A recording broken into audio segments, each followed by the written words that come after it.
I'm Cody O'Reilly with JoinTeamHunt, sharing real stories from the West, insights from the hunt, and new ways to connect with fellow outdoor enthusiasts. Be part of the action. Subscribe to JoinTeamHunt, rate this episode, and tell a buddy, because you're not getting any younger, and those mountains aren't getting any easier. Today we got Gunnar Simonson and Jordan Simonson on here for our podcast here at JoinTeamHunt. These two shared a hunt with me out in Montana 2 years ago, and they love hunting, and they were kind enough to get on here to share their story with us. Hopefully you guys like it and can take some tips and tricks from our hunt that we enjoyed together. We'll turn it over here to Jordan and Gunnar. Where did your hunting journey start, guys? Yeah, so we're from southeast Minnesota, so we grew up whitetail hunting. I mean, that was kind of the big thing for us growing up. Every fall was dedicated. Started off, obviously, just first with like the shotgun season, so a week out of the year, we were always in the woods. Spent a lot of time with my dad that way. And then, just as you grow up, bringing other parts of hunting into it, getting into like the squirrel hunting, the rabbit hunting, little small game stuff here and there. And then as I got into college, really got into archery hunting there for a few years as well. And so that really took off.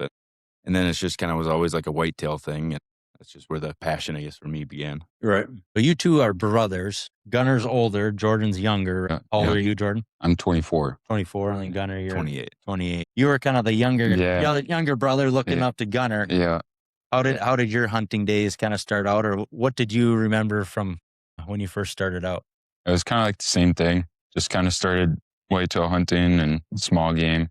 The vivid thing that I remember is like small game. We used to go to Wisconsin a lot. Then when he was out hunting and stuff, I'd be like small game, shooting squirrels and all that stuff, and hanging out at the cabin with our walkie-talkies and stuff. What does hunting do for you guys? What do you take from hunting? Is it like your number one passion, your number one hobby, or what does hunting do for you guys in your everyday life?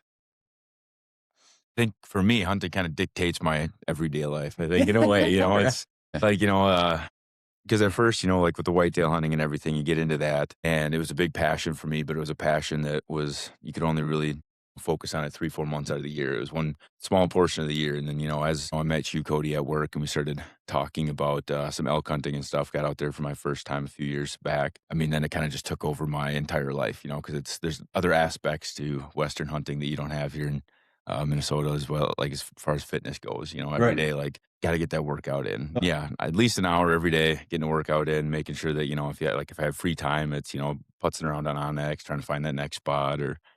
Yeah, definitely a lot of time right now in my life is focused on that. I mean, just from me watching you ever since you've got into the Western hunting, you have cut down on your weight. You've really been disciplined with your diet, and you're like completely focused on like, okay, I got to do this. I got to work out. I mean, I just see that in your new daily regimen that you've kind of encompassed while going out to Montana, because you went out to Montana twice, right? Yeah, I've been out there twice. And so the first time, like I knew I was going out west, had to get in shape, had to focus on that, but I didn't necessarily know how in shape I had to get. Right. So that first year you go out, I dropped like 20 pounds or something like that. I was like, okay, I'm feeling like I'm in, decent shape. And you get out there and you go on like your first hike up a mountain. I think it was only like, I don't know, it wasn't even a mile long hike. It was like 600 feet elevation.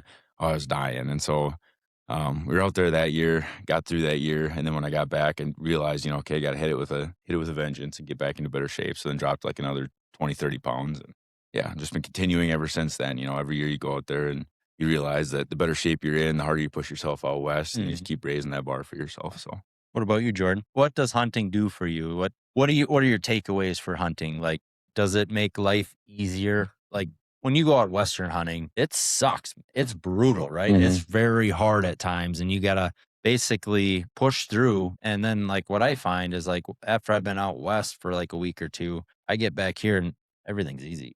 This is cake. Mm-hmm. Like you're complaining about something stupid. Like, changes your whole mindset. Yeah, your mindset is completely turned around. Another thing that I like is like love cooking elk steak for my family and sharing it with friends and family, and the stories that I take back to, like some of that stuff. And I guess, another thing that I take from it too, it's kind of cool, so I have a son who's 3.5 years old and he's just starting to get into it now. And so this past fall, I was able to get out into the deer blind with him a few times. And so it's kind of I've really grown into this whole this passion for like Western hunting, but then now it's kind of cool too to be able to pass it on to my son and like kind of teach him those things. For sure, man. And it'll be kind of cool. You got like, as I'm going through this, I'm very new to it, still learning and stuff. But then by the time he gets to an age where he can come out west, should have, some things dialed in, and it's going to be kind of cool to keep building on that. I think for me, it's really kind of shaped my life after college football. When I was done playing college football, I was kind of lost. I was like, okay, now what? I resorted to going out partying and drinking with my friends. And then I started getting into this hunting. I was always a big whitetail fanatic, right? I loved whitetails here in Minnesota and was obsessed with that. But I think the Western hunting kind of shaped me to where I was a lot more driven. I knew my diet had to be spot on. I knew my workouts needed to be even more dialed, because here you're just walking to a tree stand a couple 100 yards away from the truck. I mean, there's not much to it. Right. When you go out on a Western hunt, you're out there. I mean, for me, I'm out there a couple weeks at a time, and I have to be in tip top shape. Otherwise, I mean, stuff can happen and you got to get yourself out of a situation in a hurry. When I went out with Patrick after you guys left that couple years ago, there was a big storm rolling in and we had to get off the mountain. Like we were booking it down the mountain to get out of there. So just speaking for me. All right. So we kind of want to share our story that we had a couple years ago. We all three drew general unit tags for Montana. It was the elk tag. We were excited to go out there together. We kind of made a plan that I had more time off. These guys got little kids running around, so they didn't have as much time as I did. So we chose that I would kind of go out there, a lot of pre-scouting. I actually had 4 days of scouting before they would actually show up, and then we'd have another day or two of scouting on top of that. So we basically had the perfect situation in my mind. If you're going on a Western hunt, you want to get as many scouting days. It's been proven out there. I mean, you hear it time and time again. More scouting days you can get in, the better off you're going to be. And it proved to be successful on our hunt, in my opinion. So I went out there at 4 days of scouting. So I was like, okay, what do I do with these 4 days? I knew I wanted to get into a couple areas to where it was pretty far back there. So I went in 6 miles, put up camp. That was my base camp.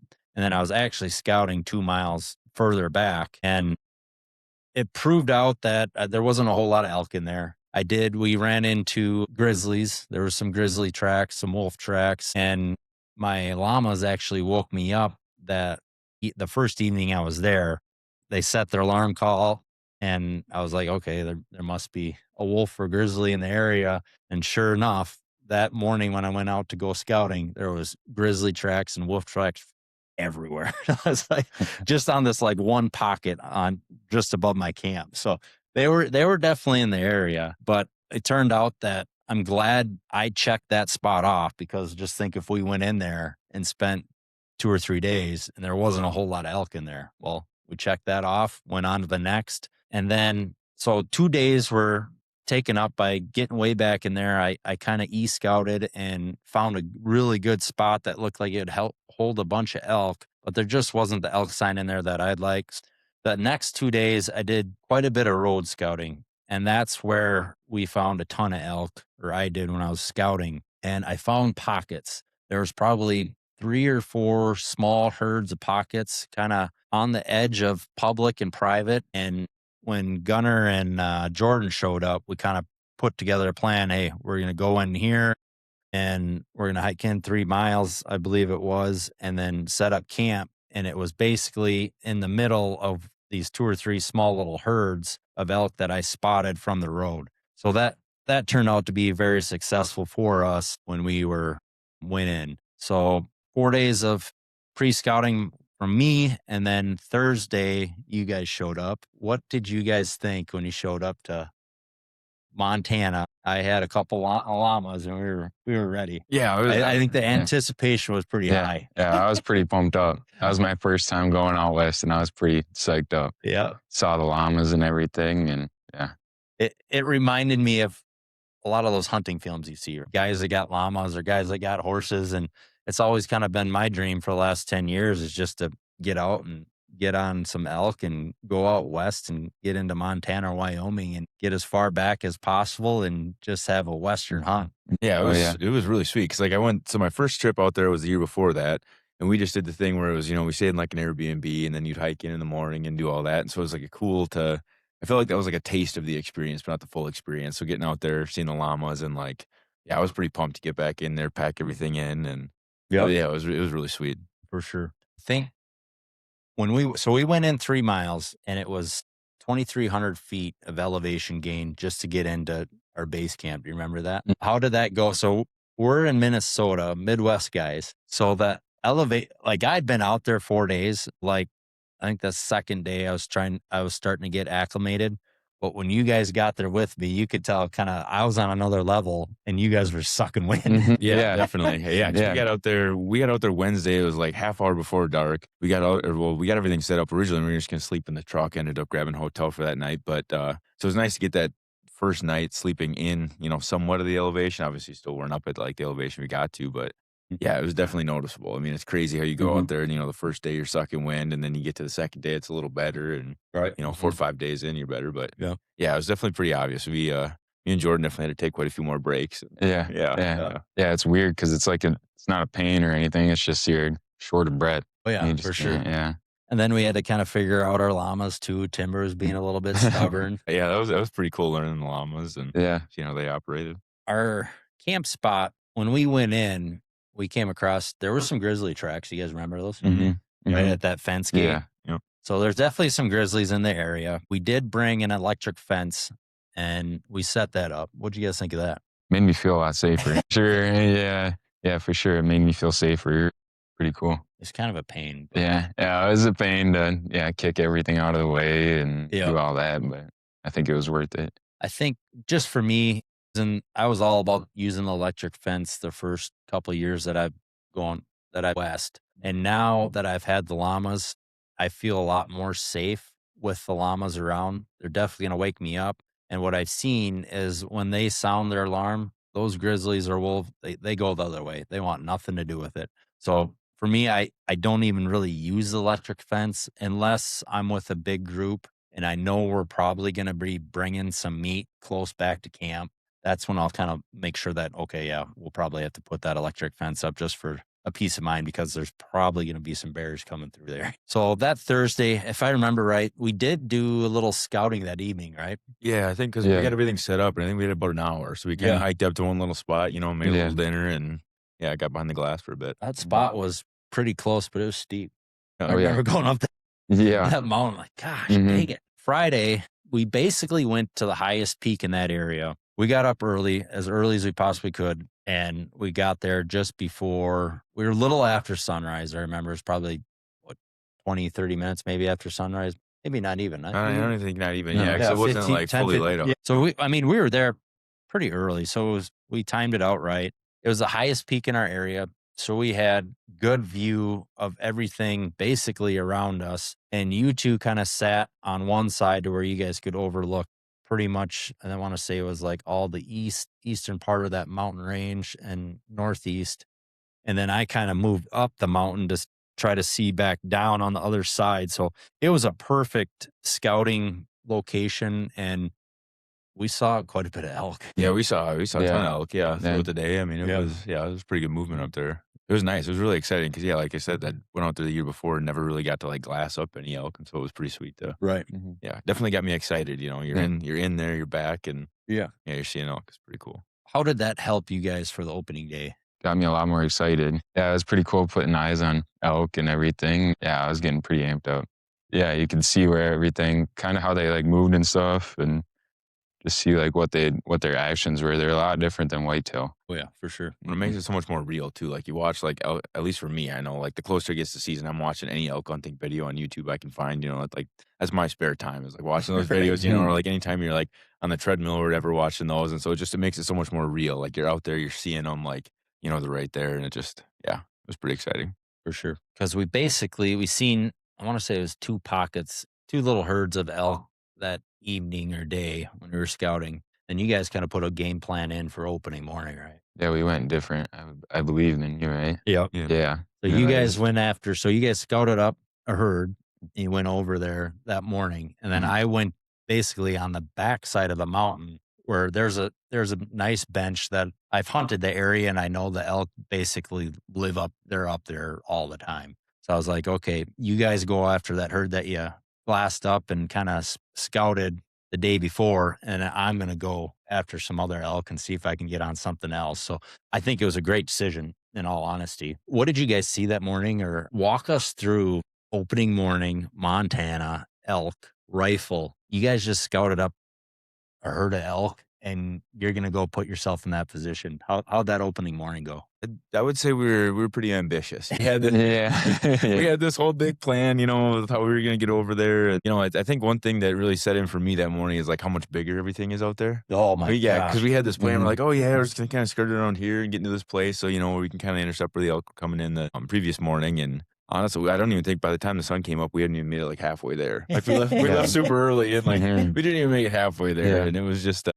So we ended up posting up in a different spot where we could still kind of glass from that area and still bring things in or like see things coming in. But yeah, we didn't see anything at all that morning. I don't think No. that I can remember. Yeah, and then even like getting into the afternoon, we didn't see much. We ended up going on like a little walkabout, and I think we saw a couple mule deer, but yeah, we didn't end up That seeing. evening, you guys didn't see anything? I don't think so. That we were told that there's mountain lions right under us. Yeah, oh, that's right. Yeah. 'Cause, Yeah. yeah, we just saw the one mule deer, but yeah, we ran into another group of hunters when we were out there. Yeah. And I guess, yeah, when we did that little walkabout, we were checking things out, they were glassing us up, and they said that so it was a group of 3 cats, I guess, that were Right. about 100 yards below us on the hills. Yeah, and for me on opening day, I made it to the bench on time, so I timed it out right.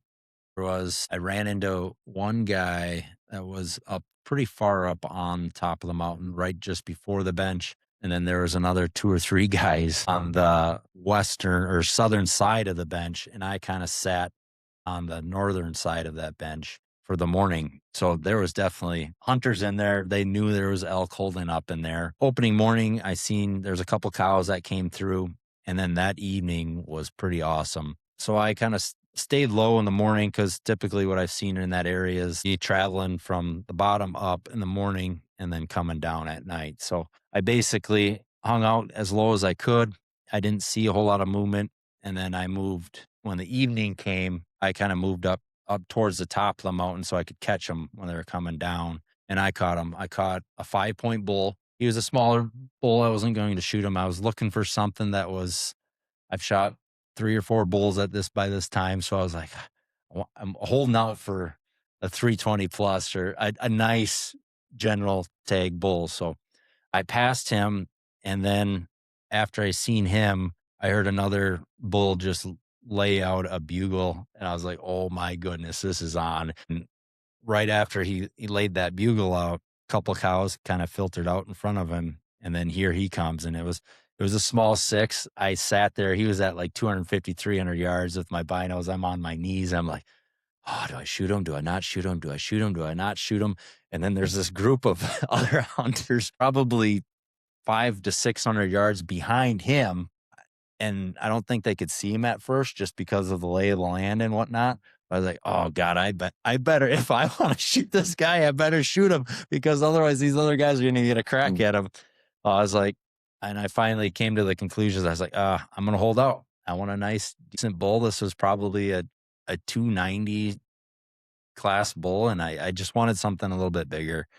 And as soon as I made up my mind, they kind of took off a little bit. And it was probably 2 minutes later, and boom, boom, boom, boom. And it sounded like there was 6 or 8 shots that went off, and I'm pretty sure they missed him. But it was a pretty cool opening day for me. So the next day, that would have been Saturday, opening day. Sunday, you guys remember what we did Sunday, the day after? Yeah, Sunday was a nice morning because we got to hike down that morning. Yeah, dropped a little elevation, head out to a different knob, and we all went together that morning. Yeah, so we kind of made this. We split up, and they're like, I think I was getting lonely. I kind of needed some companions with me or something. But so we made the decision to go in a different location, same mountain, but you could kind of see down into some private land where I had a feeling these elk were kind of hanging out. And luck be have it, they were definitely hanging out in there. We saw, gosh, I don't remember, but probably 20, 30 elk at least. Oh, at least. Yeah, it was quite a few elk, watching them kind of filter up and work through there. There's probably 5 bulls at least. You guys remember that one that was hurt? Yeah. So then after that, we kind of went back to camp. And then the next day, so this would have been our third day of the hunt, would have been Monday. We were trying to decide, okay, what do we do now? So we know there's elk in the area. We're not going to leave. We've seen some decent bulls. They're kind of hanging up on this private land. I was like, guys, where do we go? We went to that bench, right? Yeah. Went to this bench that I knew these elk would be in there. And we got there a little bit late. I think we were probably 15 minutes after sunrise. It was about like that scouting morning. Sun was just peeking up. It was, I was booking it. I was flying down that mountain. I think I was in front of you guys. Yeah. And I caught movement out of the corner of my eye, and I was like, hey, get down, guys, get down. And there was elk everywhere. And man, it was incredible. It was a perfect morning. The sun was just coming up, and you get down to the spot and you just see the whole freaking mountainside covered in elk. It was awesome. What'd you guys take from that? Yeah, it was pretty sweet. I think I remember even like hearing like a bugle or two or whatnot. And then just seeing all those elk and being right there. And they were, I think when we saw them, they were what, maybe 500-600 yards away? Yeah, it was fairly close. And I just remember I was thrilled. I mean, I was pumped, and you get that adrenaline going, you get the little shake cooking, and it was sweet. I was like motioning to you guys to come sneak up here. And then we kind of scanned the whole elk herd. There's probably at least 50 elk, maybe more. And there was at least 4 bulls, and there was 2 shooters for sure. So I let you guys shoot, and you guys take it from there. You guys put a couple down, right? Yeah. Yeah, no, it was pretty sweet. So actually, like when we got there, I don't remember who shot first. It was me that shot first. Yeah, because we got there and like, because they were down on this one bench, and we came up, and Jordan he was behind me. Yeah, I couldn't see elk or anything. I heard them, but I couldn't see them when he was shot. Yeah, because we crawled up to that one bench, and then I got set up. I was shaking so bad, I ended up, I missed that first. Yeah. And then after that, then they took off, and they kind of went around the edge of the bench. And then at that time, Jordan caught up with us, and we all got over there. Everybody got, settled in or whatnot. And then, That was pretty. So you hit yours, and then you got settled up, and then you hit yours and dropped yours. Yeah, it was pretty cool. Meanwhile, I was trying to film you guys a little bit. I got the tail end. Gosh, I wish I would have had it all. Yeah. It was incredible. It was pretty cool. Honestly, it was just kind of like a blur too. Like, it's like one of those situations you like black out a little bit. It's just it's crazy. You get in there, and you've been thinking about this, you've been dreaming about this, and the whole thing happens. Yeah, it was. Yeah, I was definitely speechless afterwards. It was crazy. Yeah. 2 bulls on the ground, and little did we know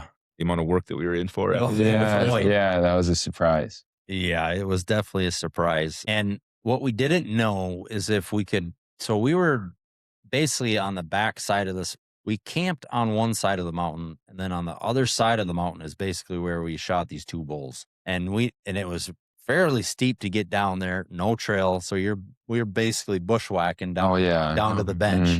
And it was 100 feet of elevation gain and loss, and then another 2,800 feet down to our camp. So we had to get basically where you shot those bulls to the top of the mountain was 1,800 feet. And big decision was, okay, do we bring these llamas down here? And I didn't know if they could pack everything back up to the top of the mountain. I know for sure my one llama is kind of lazy and tame a little bit, and he'll lay down. And when he gets stressed, he locks up.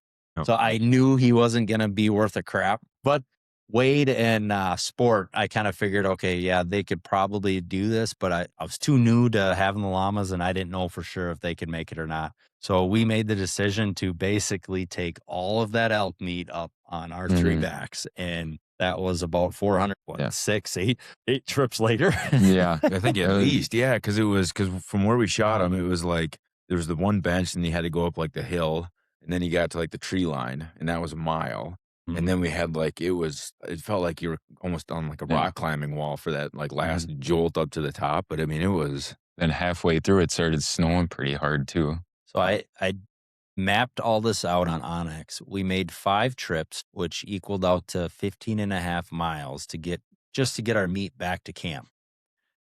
9,000 feet of elevation gain. Yeah, I believe it. It was pretty wild. It basically took us all day just to get I think it was like 3/4 of the meat to the top of the mountain. And we had to come back that next day and get the rest of the meat. And then it was like 2 or 3 in the morning, I believe it, if I remember Yeah, right, it was right? late. Yeah, it was late. It So we were was- going all day, and like you said, it started Yeah. to snow. It was like snowing sideways. We Yeah. were slipping up this hill. When we got Yeah. to the top, we couldn't see. It was a whiteout. Yeah, it was And we got horrible. lost because we had no sense of direction. And we got these huge rocks and these real thick pine trees. Yeah. It was a mess. It Yeah. was. We got into deadfall and we couldn't get out of it for like an hour. Mm. We were basically on our hands and knees crawling. And then, we got in that rock pot. That's when it was getting sketchy because it Yeah. was snowing. You can't see. It's getting slippery. I'm like, my gosh. Yeah, so Mhm. something goes south. Yeah, and Yeah. it's But we hung in there. I think the three of us really kind of clicked when we were out there. And you can definitely tell that we were going to do whatever it took to make it through. And we were just going to take our time and figure it out. Right. And we did. We figured it out. So Yeah, I think that's another thing to kind of touch on there is like, how you said, like we got up there and we clicked and I think it makes a huge difference when you're with a group of people out there that that everybody's pulling their weight in a situation like that. Cause I mean, honestly, like it sucked. It was a hell of a lot of work. Yeah, it was. But then like having guys that were, anytime one of us picked up a pack, everybody was picking up a pack. We were going, Yeah. as everybody pulled their weight and everybody, there were our bowls, but you helped us out too. It was, it was awesome. It was, So hunting with llamas, we had 3 llamas. If we didn't have those 3 llamas, that would have took us probably 3 times as long. Oh yeah. Because think of all the weight that Wade carried, just that one llama. Oh yeah. Because we didn't trust my 2 llamas to basically get down in this hellhole or to this bench and get all that meat up. So we took Wade. He took 2 rear quarters. I think it was 2 right? rear Yeah. quarters. Yeah, straight up that freaking mountain. And That was crazy. when after he did that, he made a believer out of me with llamas. I'm like, okay, when you have a good llama, they can go in some crap and get it out for you. Mhm. Yeah, that was that was insane. That was impressive to watch, just how he was Mhm. moving up that hill. So having those 3 llamas, it basically allowed us to haul out 2 bulls. We once we got all the meat back to camp, it only took us 2 trips. So we basically did 1 trip with all meat. It came out. We took care of the meat when we got it back to the truck, put it on ice. We went out that evening and had a burger and a beer, and the amount of flavor that came out of that food was incredible. Yeah. Yeah, when you have to earn dinner, it tastes a little better. Yeah. So that was enjoyment. And then we got up that next day and we went in for basically just our camp. And then I think 1 llama had some more elk meat that we took out. Yeah. Then you guys had to basically go back to the top of the mountain. Yeah. Go back to the top of the mountain and Where there's get 1 more. There's grizzlies, right? Oh, yeah, because that's We were what that meat talking hung about out it. overnight. Yeah, we were Yeah. game planning. We're like, Yeah. okay, Jordan, Yeah. make sure that's hung in a tree so you can like see from a distance and like. Oh yeah. Yeah, because when Mhm. we got up there, we took our time. We made sure we were kind of paying attention. Because, we went up to grab, I forgot about that. But, we went Yeah. up there to grab the last, couple bags of meat. And we Yeah. were down there packing it up. Yeah. Screaming before we got there and making noise and letting them know we're here. So once we so you guys shot your 2 bulls. I still had a tag in my pocket. I kind of teamed up with my llama breeder. So I got 2 llamas from Bo Beatty, and then I got another 2 llamas from Patrick Sievert out at Rocky Creek Trail Llamas. And we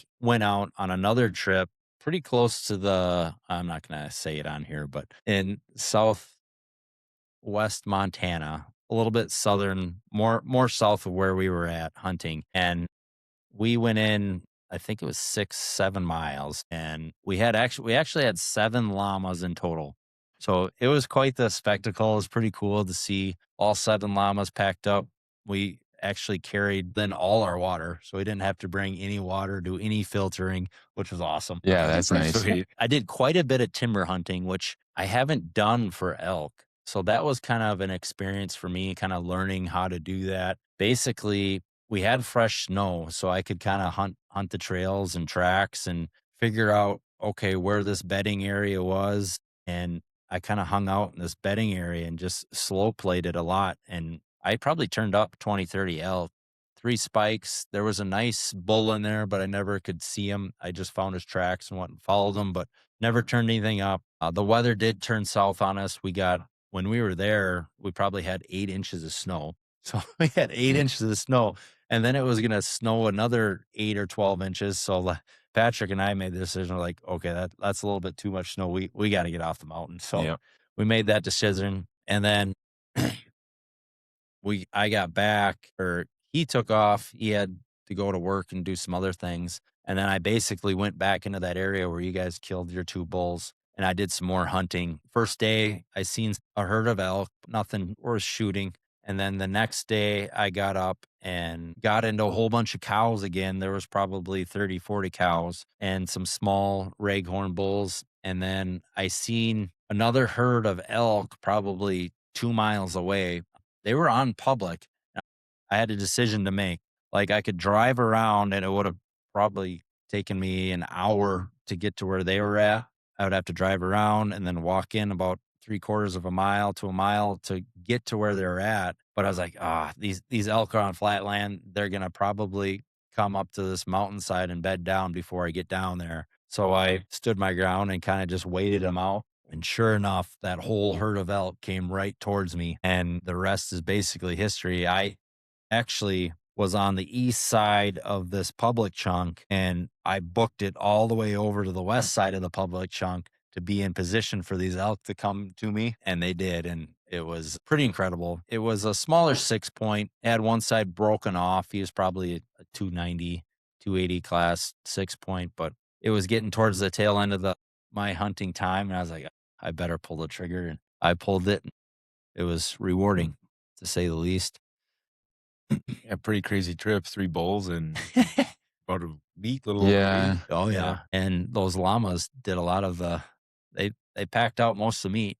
What did you guys take from the hunt, or what did you learn from it? Yeah, so I think for me, like a big one, again, just kind of touched on it a couple times with fitness. Yeah. Like every time I've only gone out there twice so far, but you get out there and you realize, okay, I can do better. And so I made sure that when we went out there 2 years ago, I was like, yeah, I'm in much better shape, and thought I was ready for it. And then maybe it's a situation where we just, I was able to push myself harder, so it felt just as hard as it did before. But then I was like, okay, I got to keep going. So just making sure that I maintain that fitness and just every year try and get better and better and better. And then, Yeah. you're just taking roadblocks away from yourself, allowing yourself to go further and hunt harder next time. What was your routine for that fitness? So like your workouts, or what did you do to help you? Yeah. So my routine, the year that we did that, my routine was kind of like in the late winter, once we got back, early spring, just a lot of weights, making sure that I was lifting, putting on strength. And that was probably like 30, 45 minutes of that. And then it was only like a light, probably 20 minutes of cardio a day. And then as we got, into the summer, then it changed more to like 50-50. So if it was an hour-long workout, it'd be like a half hour of weights, half hour cardio, and really trying to transition it from, doing that like heavyweight, low rep stuff to the real high rep stuff. Right. Just making sure to build that endurance. And then as we got closer, I think for that 2 months before we went out, it was just trying to get the backpack on with weight in it and just ruck around as much as I possibly could. Right. Not a lot of hills here in Minnesota, but Right. still, just trying to push it and trying to, go as fast as I can with, what I worked up to was like 60 pounds or whatever, and just kind of Nice. marching around in the neighborhood for an hour. And, you get some funny looks, but definitely paid off out there. Yeah. Did you were you able to do some rucking on the treadmill, or basically a lot of that was done outside? So I did like doing some on the treadmill. Did most of it outside that year, but yeah, definitely did some on the treadmill, trying to get it up to that like 15-degree incline, and then just keeping it, trying between like 2.7, 3 speed on there, and just going. It was, that was definitely a big help, I think, too. So in your routine, you do some incline, or with your rucking, was it every day, every other day, or a couple times a week, or how did you kind of work that in with your program? Yeah, so for me, I think it was in the summer, it was about probably 2-3 days a week I do rucking. Nice. And then I would try and hop on I've got one of those e-bikes at home. And so do that the other 3-4 days of the week and just try and get a little variation in there. And then towards the end of the summer, it was I'd probably rucking 5-6 days a week. Yeah. Yeah. And now it's kind of transitioned a little bit. Now it's still trying to do a bunch of rucking, but then, put in a lot of running as well, trying to focus more on the cardio, realizing it's not always about how much weight you can move, but making sure that your legs keep turning. So, Right. What about you, Jordan?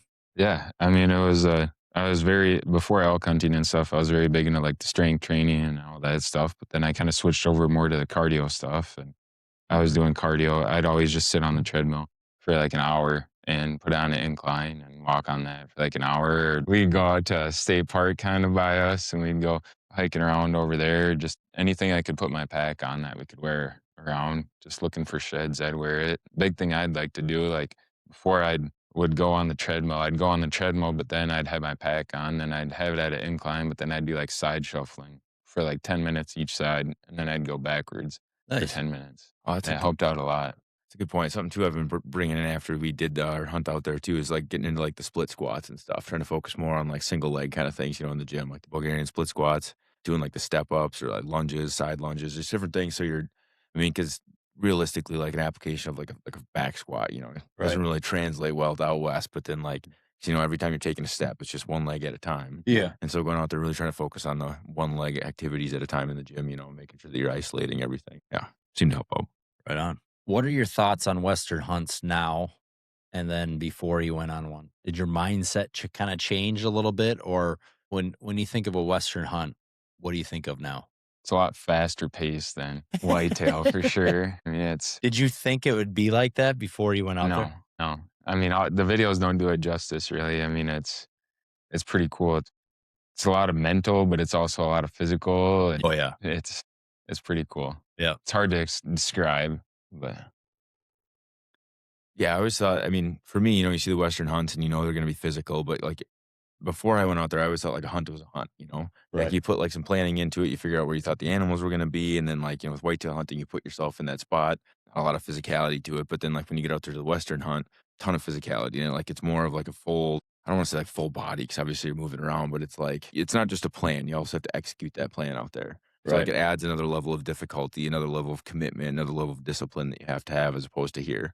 Right. Yeah, for sure. Was there any items that you guys used on that hunt that you're like, I gotta have that, or I need to get that? What did you kind of take from that hunt?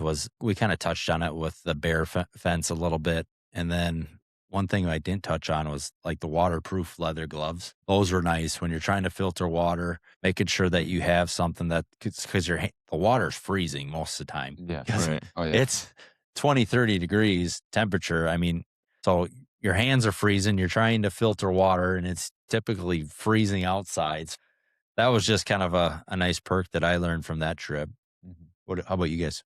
Yeah, a big one for me is there was like a Sitka hoodie. It was like a Sitka ambient hoodie. I don't even know if they make it anymore, but it was just something I saw on, one of the websites to cruise, see if there's any sales, and it was on Yeah. sale. Picked that thing up, and it was, it's this tiny little sweatshirt. You pack it up, and it's, absolutely nothing. But out there, that thing was incredibly warm. Kept me super warm. Yeah, wore that thing the whole time we were out there. I actually borrowed that hoodie from you Yeah. when you guys left, and I went hunting with Patrick, and then on my own, just because it was warm, like you said, and it was so compact. It was like super light too. Like if you Oh, looked yeah. at it or felt, you'd never believe that it'd be Yep. as warm as it was. But yeah, that thing was incredible. I don't think I took it off when I had it. Yeah, they're nice.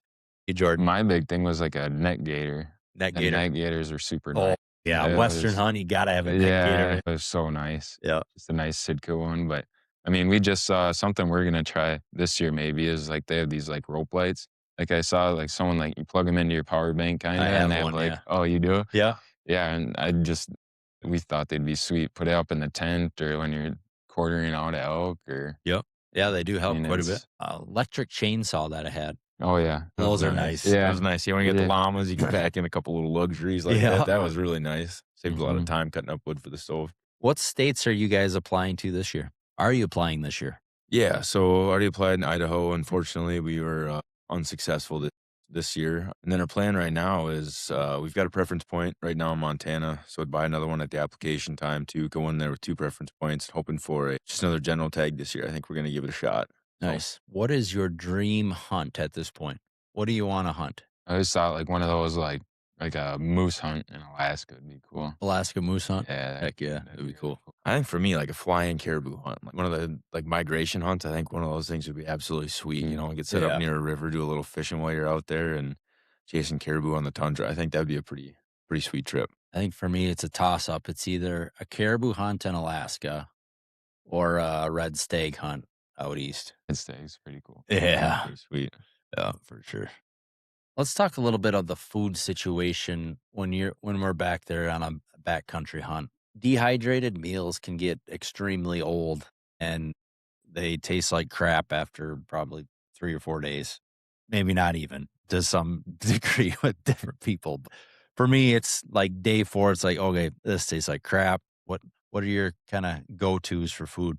Just kind of change it up. I like to have like a little something crunchy in there and like Yeah. I mean, like trail mix is nice because you could put some like chocolates and stuff. I It's like learned that from you. Yeah, it's like a little cookie, and it's good. Yeah, It's really something good. sweet, something Yeah, different, and yes. it picks you up a little bit too. Yeah. Definitely. Oh yeah. Definitely does. I think for me, like the big takeaway for me is like a texture thing. It's like I know, like I mean, like you eat those like dehydrated meals, and like even if they're tasting good, like the texture is always generally, pretty much the same. Yeah. I don't even know how you describe the texture, but yeah, the texture's always the same. And then like you pack in other things. A lot of the stuff we packed in was all just kind of like real, like I mean, which you have to, you want it to be like calorie dense food and like packed down and stuff. But definitely, yeah, thinking more like you were saying, like something crunchy, maybe some trail mix next time. I think for me, Yeah. a good idea for sure. One thing I learned this year is I'd always taken my own granola, but when I had that peak granola, oh my gosh, I don't know why, but that was so good That's this year. super good. Yeah, that The cereal Arizona trip. Yeah. So the peak granola's a good one to kind of switch up to for breakfast. And then the beef sticks. There's a couple years where I didn't have any beef sticks, and now since I've been hunting with you guys, you had beef sticks. I was literally salivating because you had the beef stick. And then you gave me a couple of them, like, oh my God, I'll never go on a backcountry hunt without a beef stick ever again. Yeah, those Yeah. are pretty good. Those are pretty Yeah. good. Yeah, I think what I want to try this next year when we go out there, I think is bringing like, tortillas and like some guys, you see like have salami and stuff and make like little wraps and stuff when we're Yeah. out there. I think they're pretty good. For sure.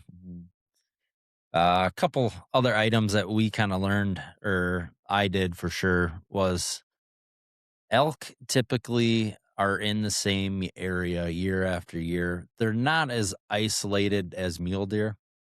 So when you find a pocket of mule deer, they're typically a lot tighter area than an elk. Elk has a little bit bigger area, but I mean, what I found is they are generally in the same area. It could be a mile to 3 miles just shifted over a little bit, but they're generally in the same area. So when you find a honey hole, make sure you mark it and don't tell a whole bunch of people. Another one is Airbnb. If you're going on an extended trip, anything longer than probably a week, or it's nice to have that reset. I think we found that, especially when you pack out 2 or 3 bulls, it's nice to go sleep in a bed for a day or two and take a shower and a nice reset. Yeah, for sure. Nothing else too. Just put your clothes to the dryer, because like you get off the mountain, like we'd had that day. I mean, everything was soaked just because it was, hiking through the snow and packing all those things out and sweating so much. I mean, yeah, there's not a dry piece of clothing that we had out there. Typically, when I go on my longer elk hunts, I make a whole bunch of meals and I freeze them. So one thing the Airbnb does is they have a freezer, right? So if those meals have unthawed a little bit, I'll bring those in and freeze them up again, and then they're usually good for a little while longer. What else you guys got? Anything else you want to share or suggest to any other hunter out there? Oh, I'm just excited to get out there again. Yeah, me wasn't too. able to go out there last year. Welcomed our second son, and so I had to take a year off. But I'm excited to get back out there again this year, hopefully. Heck yeah. What about you, Jordan? Bring duct tape in case you're sleeping big. What these guys are referring to is we had, oh God, how would you describe this? We had like the stove was right in the middle of the teepee, and then me and Jordan were off on the sides, and you were kind of up over. But it literally looked like somebody was plucking a chicken for dinner. Yeah, because there was feathers spewing all over in that freaking tent, and it was everywhere. Yeah. I shit you not. I just found a feather when I was going through my hunting stuff. It was in one of my totes. It was from my dad. That's so funny. That was so funny. Oh, yeah, that was after we were packing out and everything. We were all delusional, and your sleeping bag explodes. That was crazy too. Yeah, barely touched the stove. Yeah, good tip out there. Keep your bag as far away from those stoves as possible. Well, shoot, guys, I think we're almost on an hour. Well, we're excited for this year, what it's got to bring. Hopefully, we get a couple tags here. Neither one of us have drawn anything yet, but hope Montana's on the radar, maybe Wyoming. Thank you guys for coming on Join Team Hunt and sharing your story. I'm sure there's other guys that love to hear these stories like us, and someone can take some do-goods, tips, tricks from our hunt and help them out on this year's. Thanks, guys. That's a wrap for this episode. Remember to stretch those legs, scout new trails, and share Join Team Hunt with a friend. The next story with that ultimate team is just around the bend.